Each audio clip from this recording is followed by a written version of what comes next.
Minisa ikaze mu Radio Rwanda. Murakoze cyane arabiye kudutumira.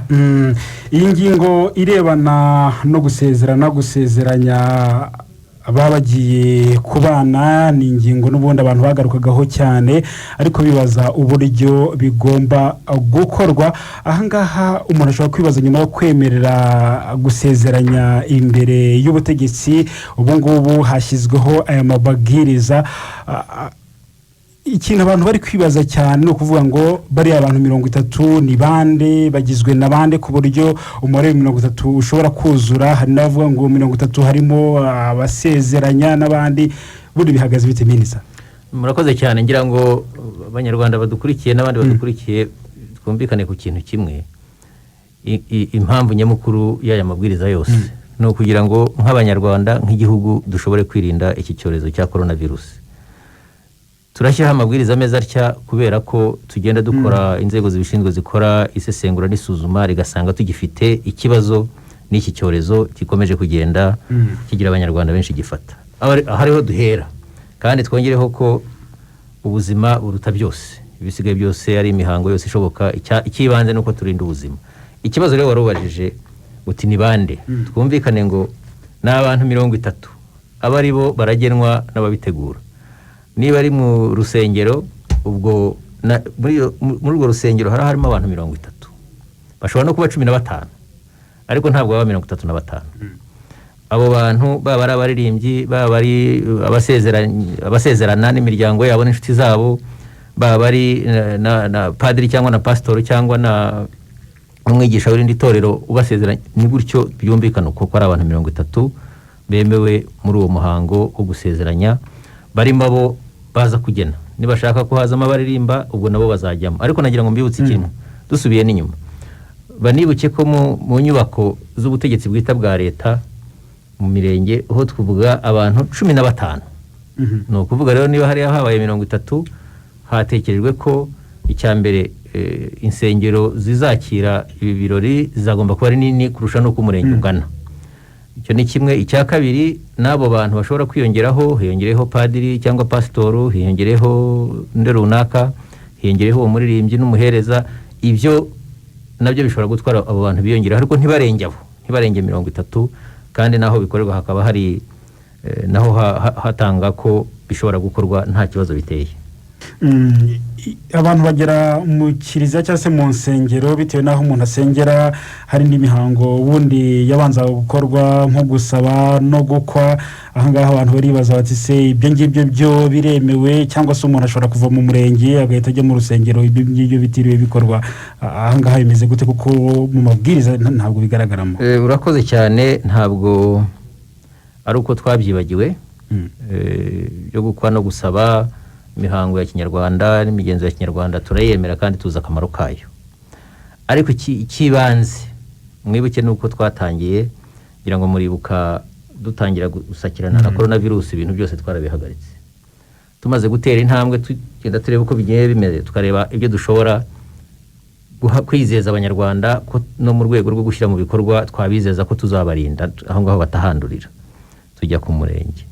Ubu ngo rero icyo twakoze no gutera intambwe kuvuga ngo hari nka imiryango usanga barasabye barakoye ariko bakaba barabuze umurenge.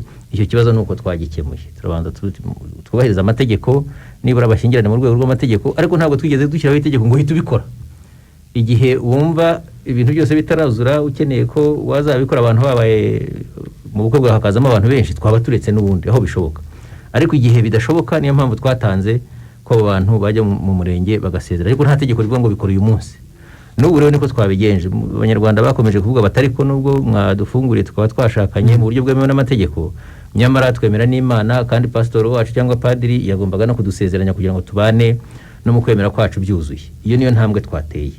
No kuvuga rero ababa batarasaba ngo bakwe, inama twatanga bakwihangana, bakaba bihanganye kubera ko ubuzima buruta byose. N'aba bana tugiye gushyingira tubanze tunabarinde bakira abasore, ubusore bwabo tuburinde. Ariko abiyo ntambwe yatewe bakaba bavuga bati noneho dukeneye ko abana bacu babana kubera ko umwana twaramutanze. Abo niyo mpamvu twavuze tutireka abo bantu babe 15 nubwo bisanzwe mu Kinyarwanda atari uko twabikoraga, nibura 15 mu murenge abana basezerane kubera ko ababyeyi bamaze kubyumvikanaho, imiryango yarabatanze, baramenyanye, nta gisigaye, noneho na nyuma tugenda twuzuza iyo ntambwe. Ariko igihe cyo gusaba bitari byagakozwe, twatanga inama ko byaba bihagaze, baba bihanganyeho, tukabanza tukareba icyerekezo nuko tugenda duhashya iki cyorezo, kuko ikibanze ku gihugu no ku miryango no kubatekereza gushakana nuko niba nashakana bashakana bakaba bazima. Reka rero tubarinda no mu busore bwabo, tubarinda iki cyorezo, hanyuma iyo ntambwe nayo tuzayitera bigendeye uko tuzaba tubona iki cyorezo tugenda tugihashya, tugenda tukinesha. Ariko nigikomeza nitushyiramo intege nke mu kukirinda, kigakomeza kugenda kizamuka, bizatuma tutanabasha wa mugani no muri ubwo buzima busanzwe kubusubiramo ngo dutangire dukore imihango n'imisango uko twabigenzaga. Nkaba rero rwose nagira ngo nsaba abanyarwanda ntibagire ngo na gato leta y'u Rwanda ntishobora na gato kudaha agaciro umuhango nk'uwo w'ipfundo ry'ubuzima bw'umuryango mushya, ahubwo nuko tubasaba kwihangana kugira ngo ababa batarabikora base bakererweho gato, kugira ngo tubanze duhashye nabo basore twifuza ko babana tubihashye, kuko namwe mutekereze iyo hagiyemo n'ibyo byo gusaba na buri rugo na hehe biratangira bikaba byinshi. Mu gihe rero tutari twagira umuco na discipline yo gushyira mu bikorwa no ku murenge no mu nsengero kugira ngo twaguraho hose tuvuge ngo hose turabifunguye, ni hahandi ibibazo biturenga bikatunanira. Ba basore bacu dukunda n'inkumi twashaka gushyingira, ugasanga turabashyingira ko mu kubashyingira cyangwa turabasabye turabatanze ariko barahanduriye. Kandi turashaka rwose ko ubuzima bw'umunyarwanda buba ntayegayezwa, ko hataba umuhango cyangwa ibirori na bimwe bishobora kuba umuyoboro w'aho abana bacu n'urubyiruko rwacu bakwandurira kimwe naho hose. Tukaba rero dusaba rwose abanyarwanda kugira ngo dukomeze tubyumve kimwe, tujyanemo, dukomeye ku muco wacu, dukomeye ku gusigasira inkingi zikomeye ziburanga, zirimo nuko kwa abana bubaha ababyeyi, ariko ko n'ubundi ishingiro ry'ubukwe rishingiye ko imiryango iba yahuye ikabyumva kimwe. Ibyo rwose tubikomeyeho kandi turabizirikana, ariko turasaba ko kuri iki cyiciro iyo ntambwe tube turetse kuyitera, tubanze duhangane n'ikibazo gikomeye cyugarije umutekano wacu n'ubuzima bwacu, noneho nyuma nitumara kukinesha ibyo rwose bizizana nta n'uzongera kuvuga kabiri. Abo bantu batarenze 30 nyuma yo kuva mu rusengero bashobora kujya kwiyakira bagafata agacupa n'icyo kunywa, birashoboka? Abo bantu bashobora batarenze 30 bashobora kuva ku 15 bakava ku murenge bakajya kwiyakira aho babikorera hose. Bashobora kubikorera ahantu hafunguye, bashobora kubikorera muri hoteli, bashobora kubikorera ahantu habugenewe, ariko ntibarenge 30. Nubwo bajya muri hoteli ingana inshuro 1000 ntibarenge 30. Icya kabiri, ntibirare. Erega aya mabwiriza nta nubwo avuga ibintu byose, na buri wese agira discipline yo kwirinda, bimujyemo kwirinda no kurinda mugenzi we. Ntibarenge 30, hanyuma buri wese anirinde n'aya mabwiriza tuyubahirize, arayisuku, arayo gusigama akanya, arayo kutugera gutya ngo tujye muri iyo mihango twumve ko ari ukwishyira ukizana tukirara tugatangira guhoberana kirazira. Rwose ibintu byo guhoberana, ibintu byo gufatana ku ntugu, ibintu byose byo kwegerana cyane tube tubiretse tubibike, kuko uko tubikora nuko twirara niko twikururira satana ariyo coronavirus. Nagira ngo rero rwose ibyo byo biremewe, kwiyakira biremewe, haba hoteli, haba hanze, haba muri za ahantu habugenewe gukorerwa ibirori nk'ibyo rwose, ariko ntibarenge 30. Ikindi wenda kigomba kumvikana nuko abantu 30 none ntibabafunganira mu gasare kangana mara ngo uvuge ngo ni 30. Biba byumvikana ko bagomba kuba ari ahantu habugenewe hagari. Niba aho hagari hadahari, niyo mpamvu twabwiye abanyarwanda ko birashoboka ko ari aho hagari hadahari.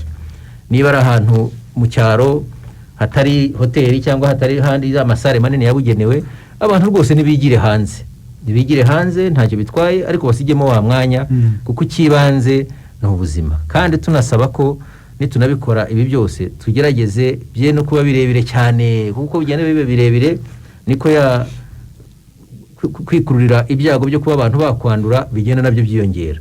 Ubwo ni icyo twasabaga, kandi twizera ko abanyarwanda bari bubyumve kandi bakagira imbaraga zigaragara zihagije mu kwirinda.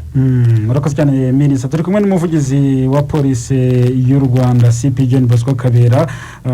Noneho CP, umuntu ashobora kwibaza uburyo ibi ngibi bizakurikiranwa n'uburyo bizashyirwa mu bikorwa nk'inzego z'umutekano n'ubundi bufite mu nshingano gukureba ibarizwa ry'amabwiriza. Mwiteguye gukora mute kugira ngo noneho hatazagira umuntu urenga kuri aya mabwiriza? Turiteguye cyane, kandi cyambere duheraho nuko tugomba kwibutsa abanyarwanda. Ni nabyiza kwiyasomye none ahangaha baguteza amatwi. Ikindi nuko ari busohoke bose bakasoma, ariko kugira ngo noneho nibi bintu byose byorohe nuko bagomba kumva ibintu by'ingenzi. Icyambere hari ibyemezo by'inama y'abaminisitiri yemerera serivisi zimwe na zimwe uburyo zikorwa, nizemerewe gukorwa, nizitemerewe gukorwa. Icya kabiri ni amabwiriza nk'aya Minaroke avuga uburyo ibintu bikorwa bireba. Icya gatatu ni amabwiriza RDB cyangwa ikigo gihugu gishinzwe iterambere avuga uburyo amahoteli n'ubukerarugendo bizakora. Icya kane na Minisante cyangwa Minisiteri y'Ubuzima ivuga uburyo abantu birinda COVID. Ibyo bintu rero abantu babyumve. Ubu rero ubwo hagiyeho izindi serivisi zitari zemerewe, turasaba abanyarwanda yuko bitaba nk'uko amakosa twabonaga mu busanzwe. Ndaguha urugero. Umuntu ukamufata arengeye saa 3 z'ijoro agenda mu muhanda, wamufata uti ko arengeje amasaha yo kugenda atariko namba agapfukamunwa, urumva ko ntaho bihuriye. Umuntu wamubona arimo kuramukanya n'undi bakoranaho kandi bitemewe, bishobora kuguteza ikibazo, atariko nakarabye, ntabwo byemewe. Urumva iyo umvira amabwiriza ugomba kwiyubahiriza 100%. Ugasanga abantu mu kiriyo bagiye kunamira umuntu barenze 30, amabwiriza yivuga atariko twahanye intera, ntabwo byemewe. Reka rero tubagira inama. Ikintu gikomeye cyane nuko insengero cyangwa se na kiliziya zisengeramo zigiye kuyakira abantu basezerana cyangwa se gusezera ku bantu bitabye Imana. Ndibumve ko ari imbere y'abantu 30. Ejo polisi ntizajyeyo ngo ibaze urutonde rw'abo bantu bahari, nukubaza urutonde. None ngo isanga abantu bararenga. Uwo muntu wabajyanye yaba na kiliziya cyangwa n'urusengero rwabakiriye bashobora rwose kubagira ibibazo, kuko ibyari gusenga no kugira gute byaba atari byo. Urutonde rero bagomba kuzikoreza intonde bakazikora. Nizo polisi zagenda ireba. Abantu bagiye kunamira umuntu ku muntu wapfushije. Turabizi ko abantu bapfusha bagapfusha babo bagapfusha inshuti n'abavandimwe. Muri iki gihe ikiriyo n'abantu 30, nta kuvuga ngo abantu ni benshi, ni social distancing. Turasaba rero abantu bose yuko bakorwa urutonde. Niba wumva uzasurwa n'abantu benshi, ubu uzakora intonde, niba ari 100 ni intonde 3 cyangwa 120 ni intonde 4, ku buryo uzavuga uti abantu baraza saa 4 hamara isaha. Hono minisitiri bivuze abantu kumara igihe kinini ntabwo ari byo, bagende babisikana cyangwa basimburana, ntabwo byemewe kubarenza. Ikindi rero kijyanye n'ubukwe n'izo reception zose tuzagenzura. Amahoteli RDB yavuze yuko inama zaberamo, amahugurwa zaberamo, abantu baziyakiriramo bitagomba kurenga 30%. Birumvikana ibyo tuzagenda tubireba ku buryo tugomba kubigenzura. Turasaba abanyarwanda rero kwabyumva, ariko umuti turawufite. Buri munyarwanda nabafate gahunda ya ntabari nge. Iyi gahunda yatangijwe na polisi yo kuvuga ngo ntabari nge. Niba mvuye mu rugo uvuye uti ntabari nge, uvuye mu rugo wambaye agapfukamunwa, ukarabe, uhana intera hagati y'undi, utaye hakiri kare, we kuramukanya ukoranaho n'ibindi byose bisabwa ku buryo atabari wowe ushobora kwandura no kwirakuza kino cyorezo. Ibyo byose tubivuze tugatera iyo ndirimbo ngo ntabari nge, ikaba inshingano ya buri muturage. Ndumva iki cyorezo twakirinda tukagitsinda burundu.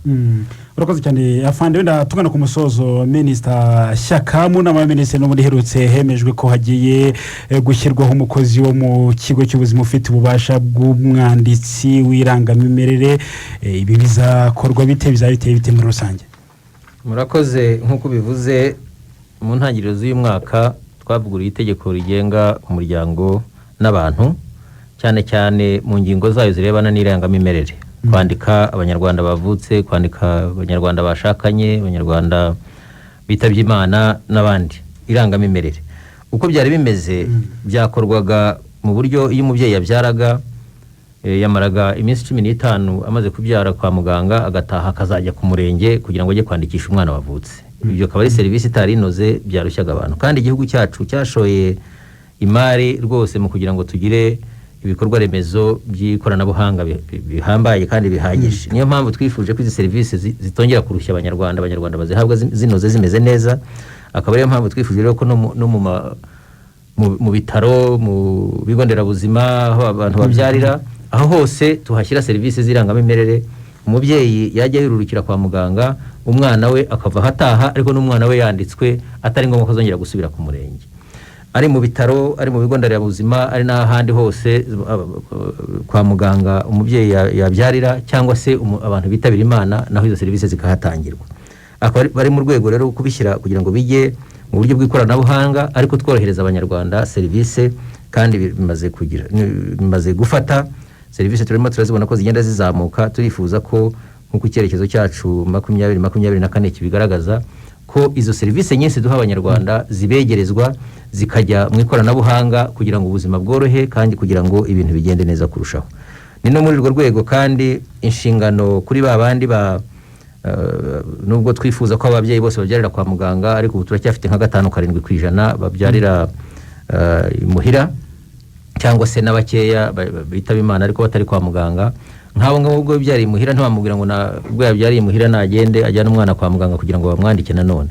Niyo mpamvu iteka rya Perezida wa Repubulika ryahaye inshingano, yongereye inshingano z'umunyamabanga nshingwabikorwa w'akagari, ko ari we noneho uzajya wandika abo bana, kugira ngo nanone umuturage kujya ava aho atuye ngo ajye ku murenge kandi hari ubuyobozi bw'akagari bumwegereye. Twifuza kongerera imbaraga akagari, ariko cyane cyane tugamije kugira ngo serivisi zegere umuturage, azibone zitamuruhije, ku buryo bumworoheye kandi buryo bumeze neza. Akaba ari intambwe yo kugira ngo tunoze serivisi dutanga kandi twubahirize ibyo amategeko asaba, tubikore biri ku murongo. None tugana ku musozo, umukozi nk'uyu azaba ari mu bigo bya leta gusa cyangwa se n'ibyigenga byose? Ibya leta, iby'abigenga hose azaba hari, kandi agomba kuba ari umunyarwanda. Ni ukuvuga ko nk'ikigo cy'abigenga cy'umunyamahanga ntabwo twajya kumurushya tumubwira ngo ajye kwandika amazina y'abana mu Kinyarwanda. N'iki twasabye ko itegeko risaba ko byajya bikorwa n'uwo munyarwanda uri aho ngaho yaha izo nshingano. Ariko zaba ari ibigo bya leta, byaba ari ibigo bitari bya leta by'ubuzima, bose igihe cyose babyaza cyangwa igihe cyose ari abantu bahitabiriye Imana, bazabona ubwo burenganzira. Iri teka nicyo rivuze, kugira ngo bashobore guha abanyarwanda izo serivisi kandi ibintu binihute. Tujye muri icyo cyerekezo cyo kuvuga ngo turifuza ko abanyarwanda bose baba banditse mu irangamimerere, kandi turi mu cyerekezo cy'ikoranabuhanga. Minisitiri w'ubutegetsi bw'igihugu Professor Shyaka Anastase, murakoze cyane. Turabashimiye. Umuvugizi wa polisi y'u Rwanda CP John Bosco Kabera, nawe mwakoze cyane. Murakoze cyane.